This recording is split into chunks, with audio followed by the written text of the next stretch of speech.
Ikaw ay kababalik mo pa lang galing sa Sa Canada po. Sa Canada. Nung August 26. ilang taon ka sa Canada at ano ang trabaho mo doon? 2 years po, ma'am. Barber. 2 years ka na Opo. barber sa Opo. Canada. Nung umalis ka, barbero ka rin ba dito? Opo, ma'am. Okay. Nandun ka sa Canada, gusto mo sana na makasunod sa iyo ang girlfriend mo. Opo. Bali, ano po kasi yun, ma'am. Ang kwento po, matagal na po kami magkakilala kasi Okay. same company po kami nagtatrabaho dati. Okay. Tapos, nung nandun na po ako sa Canada, tsaka po naging kami, ma'am. Ayun po, parang pinupursue niya kasi po na mag-student, yung student visa. So, Yes. mahal po kasi masyado yun, ma'am, di ba? Nakapag-down na po siya dun sa agency na Okay. magpa-process ng paper. Ito, show money lang ito. Hindi ito binayad sa kahit na anong agency or whatever. Hindi pa po, ma'am. Magkano ang naibigay mo? Lahat-lahat. Kasi po, ma'am, yung mga sa compute ko po, ma'am, nasa halos 2M eh. Pero dun ko po kasi kinukuha din yung pampadala ko sa family ko dito. Bali siya po yung nag-send sa family ko. So naging conduit siya. Parang ganun po, ma'am. Pero hindi naman yung kabuuan ng 2 million na yun ang hindi na-isoli sa'yo. Opo, hindi naman po naman po kukunin po lahat. Okay, hindi na kayo. I am assuming kasi magkakasulian po, na. ma'am. Hindi na. Nagkaroon kayo ng relasyon, 2 taon? I get. Ano po, mga 1 year and 8 months po at 1 year and 8 Ito months. bang pera na ito ay bulto mo na naibigay o Hindi po, binigyan mo lang siya ng access? Hindi po, ma'am. Bali po kasi sa show money, ma'am. Kailangan po kasi siya po yung mag-a-apply, ma'am, Yes. di ba? Oo. So, kailangan po nasa bank account niya po. So pangalan niya, Pangalan at niya saka po. kailangan may mga transactions, di Opo. ba? Alam ko Hindi na po yung- pwedeng isang Isang- 1M. Oo, Hindi po pwedeng hindi. isang. Oo, kailangan mga labas-pasok. buwan-buwan. Opo, May ganun po. lumalabas na may pumapasok na 100, Opo. may lalabas na 50, Opo, may papasok na 70. Ganun nga po, ma'am. Dapat ganun. Tapos nung April 21 po, nagpadala pa po ako sa kanya, ma'am, 123,000. Okay. April 21. Tapos April 24 po, nag-update po siya kung magkano na yung laman. Ang laman po is 1M na po nung April 24, nitong Okay. year po na to. Oh. Tapos hanggang po sa makauwi po ako, ma'am, nakapagpadala pa po ako ng 4 na beses na tig 100K. So dapat ang laman po nung bangko, ma'am, is parang 1.4. Dapat may laman na 1.4. Opo, mga Okay. ganon. Or Itong account na ito ay nasa kaninong pangalan? sa kanya po, Sa ma'am. kanya na pangalan Opo. lang. At pinapakita lang niya sa'yo yung passbook. Ini-screenshot niya po, ma'am, yung sa online banking. Okay. Pero ikaw, meron kang pruweba, meron kang nakatago Na na mga mga transaction Remittance po. slip. Oo, na mga Na remittance. yung pangapadala ko po. Yes. Meron po, ma'am. Okay. Last year, 2022, mga September po ata, una po talagang plano is student. Mhm. Ngayon po, parang mahal nga po masyado. So, nagkaroon po ng panibagong rules tong Canada na lahat ng visitor visa, parang ina-allow nilang makahanap ng work doon legally. Ngayon po, so nag-switch kami sa ganun kasi Madali. mas madali tsaka medyo mura po. Mm-mm. Tapos, nung nag-apply kaming September, hindi po siya na Na-deny siya. na-deny. So, yun na po, ginagamit na po namin yung pera as show money nung time So, na yan. balik kayo ulit as student Opo. na naman. Hindi po. In-apply po ulit namin January po ata or September, December. October, November, December. Kasi ang alam ko, ang mga embassy, hindi yan sila pumapayag na agad-agad Opo, kang opo. mag-a-apply eh. So, nag-apply may po kami. 6 months na cooling period yata. Parang dapat siya. ganun. Nag-apply po kami ulit, ma'am. Na-deny pa rin po for Deny tourist pa rin po yan, ma'am. Okay. For visitor. Meron kang proof na nag-apply siya at na na-deny siya? Or sabi lang? Meron po, ma'am. Kaso, ma'am, nasa account niya po kasi, ma'am, pagka nag-uusap kami through video call, Okay. ano po, ma'am. Pero merong talagang nag-apply naman? Opo, nag-apply naman po. Kailan kayo naging hindi na kayo? Kailan kayo naging Netong ano po, ma'am, mga April, medyo may ano po kasi, ma'am, ang dahilan niya po kasi parang toxic na daw ako. Tapos parang napapagod na siya. Pero patuloy ka pa rin na nagpapadala ng pera? Opo, ma'am. Okay, so suma total, ang gusto mo ngayong mabawi ay magkano? Mga ganun nga po, ma'am, 800 to 900, more or less. Kasi po, ma'am, may kinuha po kaming sasakyan din. Okay. Tapos ako po yung nagbabayad doon, ma'am. Nasaan ang sasakyan? Nasa kanya po, ma'am. Bali, yung sasakyan po kasi, ma'am, naka-auto-deduct sa account na pinapadalhan Oo. na sa kanya. So, nasa pangalan niya rin ang sasakyan? Opo, ma'am. Kasi nga po, ma'am, ang una po talaga naming usapan, ang una po naming usapan is dalawa po kaming nakapangalan doon sa sasakyan. Oo. Tapos, kasi nga po ma'am, Kaya wala ka dito, hindi ka pwede Opo. pumirma ng mga isa dokumento. rin daw po kasi yun sa proof na para makuha ko siya. Yung kung dadaanin namin sa common law process. Umuwi po ako ng 26. Okay. Kinabukasan po, ng madaling araw, pumunta po ako sa kanila para makausap siya. Inaano naman po nila na ibabalik po yung tapos inamin po nila na, kasi nga po, ang expected ko po talaga, 1.4 yung laman ng Oo. bangko. Pero ang last mo na tingin, magkano na lang? 1.1 na lang, ma'am. Bumili Okay. po pala sila ng lupa at gamit yung pera. Meron kayong relasyon, Opo, ma'am. merong pinaglaanan, hindi na naging maganda ang relasyon, kailangan na ngayong... Opo, kasi ang ko nga, ma'am, ako naman po yung naghirap nun, ma'am. Kung ayaw niya na sa akin, or kung may nagugustuhan na po siyang iba, kasi yun naman po yung inaamin niya nung umuwi po ako. Sa akin lang, wag naman idama yung pinaghirapan ko. Kasi, grabe po yung, antram na naman po yung hirap sa pagiging abroad. Tapos, Yun na nga sana sasabihin ko hindi biro na nakapag-ipon ka at nakakapagpadala ka ng mahigit 100,000 piso kada buwan. opo. Anong naiiwan mo? Anong naiiwan sa'yo doon? Halos wala na. Yung tip po, ma'am, yun po yung, kasi barbero po, Oo. yun po yung pinanggagastos sa pambayad ko ng bills doon. Tapos, yun Yung 100. pinaka-basic mo na Opo, salary. yun po yung natatabi ko. Ah.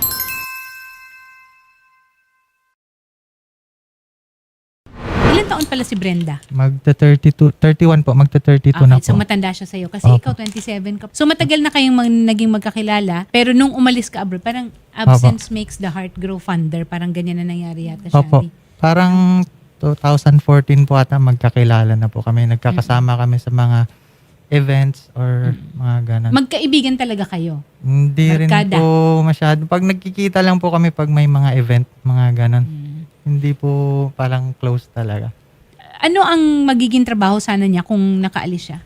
Kung nakaalis po siya, ma'am, open work permit po kasi ang tawag doon. So, any kind of work. Kahit na ano. Opo. Kung, Pero ang alam ko sa Canada, Shari, kailangan mo, pagdating mo doon, kailangan ka mag-aral ulit eh. Meron pa ba yun ngayon? Yung Opo. para may certify ka, tapos may Depende points po ka, kung- may credits ka? depende po kung ano yung trabahong papasukin mo. Pero kung kunwari, crew na kunwari McDo, hindi naman po kailangan. Okay lang yun.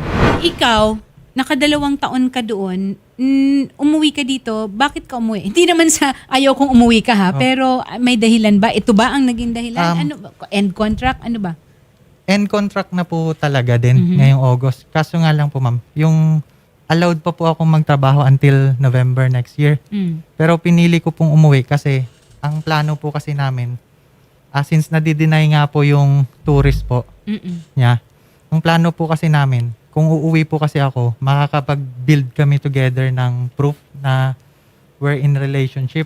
So, pwede naming ayusin yung mga IDs na magkasama kami sa isang bahay. Then, tanggap ko naman po, ma'am, na kung may nagugustuhan na siyang iba or or kasi yun po yung nalaman ko nung pag-uwi ko, ma'am.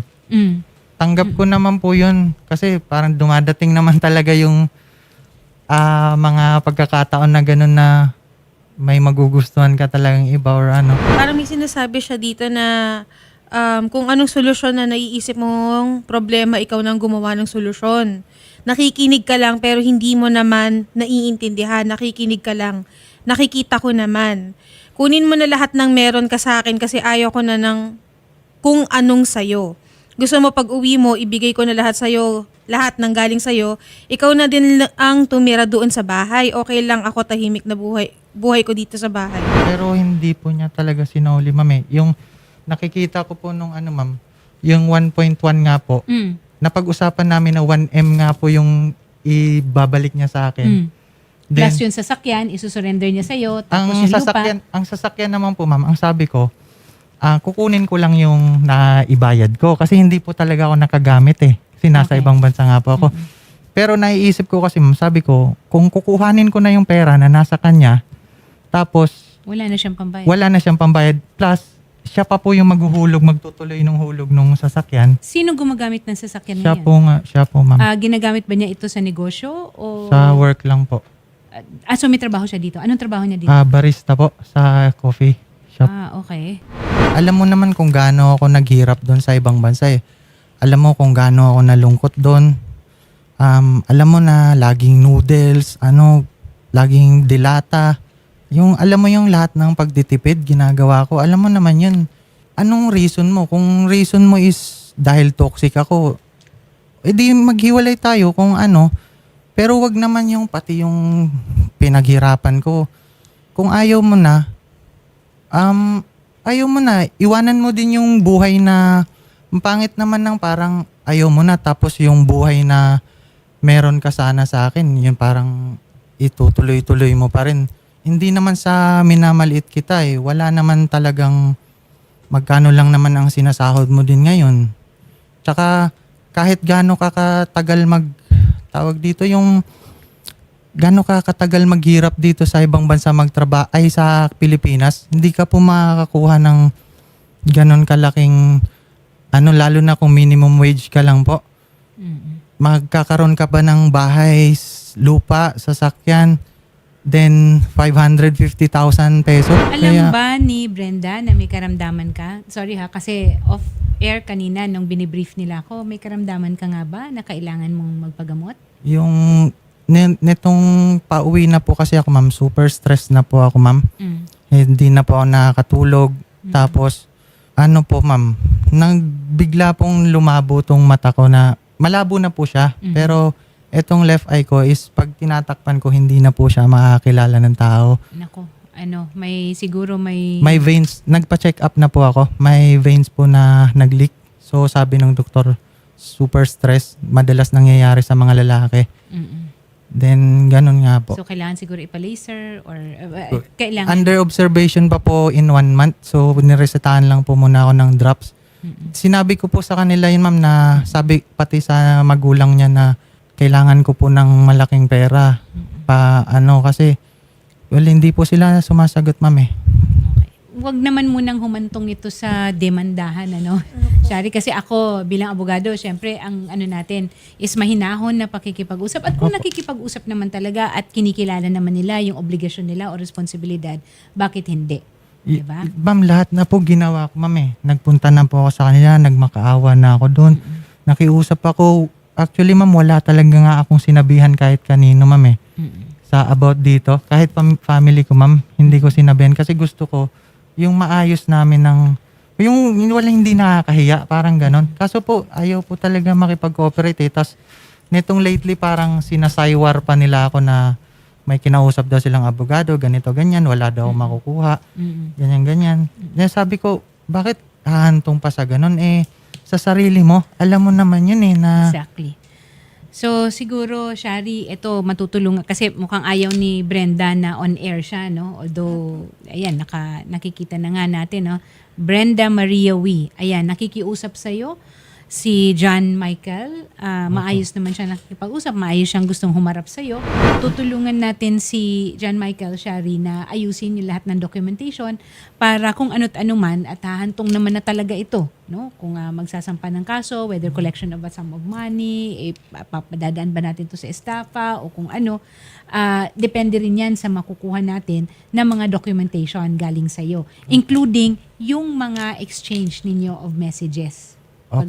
Kung pwede siya natanggapin bilang ebidensya. Pero ang pagsusumikapin natin siya, hindi ko alam baka naman kung samahan natin si John sa atin naman natin, i-open naman po yung lines natin for Miss Brenda if gusto niya po na makipag-usap muna at wag na muna nating idaan sa legal, 'di ba? Kung kaya naman na madaan ng magandang usapan. May inupahan po akong bahay doon sa may kanila banda kasi nire-ready po yun sa pag-uwi ko. Then nag-stay po muna ako doon for 1 week. Sandali lang. Kung magkita kayo, tapos Nagkita na po kami, ma'am. Nagkita na kayo at saka sinabi niya, di ba, na isusoli niya? Opo. Pero Sinabi hindi pa po niya sinusoli hanggang ngayon? Yung 550 lang po. Nakapagsoli na siya ng 550 out of the 1M? Opo, na natitira. Pero yun nga po, tinatanong ko, paano yung lupa? Bakit bumili ka ng hindi wala man lang? Hindi mo nalalaman. Tsaka, ginamit niya yung pera. Actually, ma'am, pinagpaalam niya po yun sa akin yung lupa. Nung mga March po ata. Hindi po kasi ako pumapayag talaga, ma'am. Kasi So, meron kayong exchange nito, ha? Opo. Okay. Na conversation na hindi po ako pumapayag. Okay. Opo.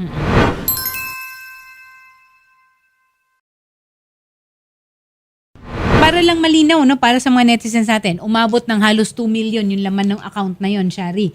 Pero naging 1 million, tapos nakapagpadala ka pa nitong huling mga linggo ng another Opo. 400,000, dapat 1.4, bumili ng lupa na 300,000. So meron pang dapat na 1.1. Opo. Tapos yun po yung hinati niya, ma'am. So 500 out of the 100, the 1.1, Opo. nagsoli siya sa ng 550. 550. Plus sa kanya yung sasakyan at lupa.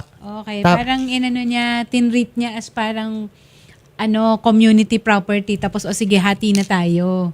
Okay, Parang mukhang patutungo talaga ito sa Ganun kasuhan. na. Unang-una, pagdating sa pera, ito na naman ako. Sorry. Huliman, no? Maging paalala na ibang usapan talaga pag pera. Kaya nga po, ma'am, hindi ko po inaasahan na ganito, ma'am, kasi Nasa Nung- huli ang pagsisisi. hindi po siya, iba po siya dati, ma'am eh. Parang alam mo yung gagastusin niya, i-update niya talaga ako. So hindi mo mararamdaman na ganun talaga, ma'am eh. Just lagi po talagang nag-update ng ano. Okay. Depende kasi sa mailalabas natin, ano. Kasi kung nagpadala ka ng pera, tapos meron kang, may sinasabi ka kasi na dapat para ito sa show money, hiniram Opo. lang niya ito, kung ma-prove natin yan, na hindi talaga sa kanya yung pera, Opo. at ng magandang loob ka lang, pwede na, wala namang exchange of goods kasi, Shari, eh. Although, yung sasakyan, hindi ko pa nakikita kasi yung ano ba ang ma-establish natin dun sa sasakyan, kasi pwedeng estafa yon dahil na-misappropriate yung pera.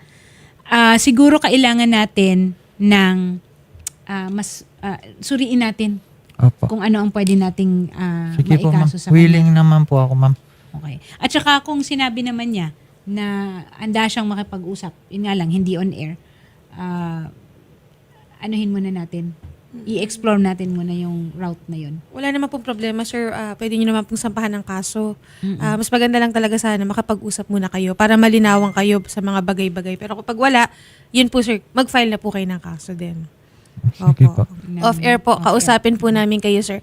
Pero next time, sir, since nanonood naman po kayo ng Wanted sa Radyo, wag po masyado mapagbigay, sir, lalo na alam niyo, sir, hindi naman po madali ang buhay sa ibang bansa. Opo. Di po ba? Ano lang po talaga, ma'am eh. Gusto ko lang makuha para hindi lang naman din ako magbe-benefit nun, ma'am eh. Siya rin, tas yung pag nakuha ko siya ng May pamilya pa kayo, sir. Opo. Opo. Pero mas inunan niyo pa rin si Ma'am Brenda. Ganun niya kamahal si Ma'am Brenda. Love mo pa ba? Dito naman po agad-agad nawawala pero ayoko na po kung sakali. Ayun na nga ba sinasabi ko eh. Mahirap turuan ng puso. Sige. Okay, sige po. Noodles na nga lang yung kinakain niya para may Ayun na nga magandang mapadala. Sige, sir, kausapin po namin kayo sa kabilang studio, ha? Sige po, ma'am. Opo. Sige po. Maraming salamat Salamat po.